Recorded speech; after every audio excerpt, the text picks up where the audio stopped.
ডিবিকে মানুষের আস্থা ও ভালোবাসার স্থান হিসেবে প্রতিষ্ঠিত করতে চাই। নতুন স্বাধীন বাংলাদেশে ডিবি অফিস হবে ভুক্তভোগীদের ভরসা স্থল।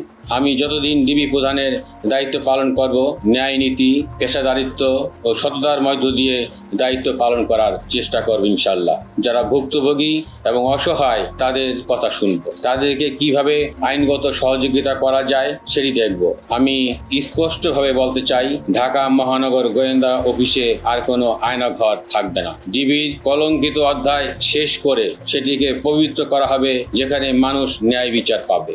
এখানে কোনো নায়ক নায়িকা বা সেলিব্রিটিদের সময় কাটানোর জায়গা হবে না। থাকবে না কোনো ভাতের হোটেল। আসামি যেই হোক না কেন সেই ন্যায় বিচার পাবে। ডিবি অফিসের নাম শুনলে আর কেউ যেন আতঙ্কিত না হয়, আমাদের শুধু অপরাধীরাই যেন ভয় পায়। ডিবি অফিসে কোনো রকম অন্যায়, অবিচার ও দুর্নীতিকে প্রশ্রয় দেওয়া হবে না।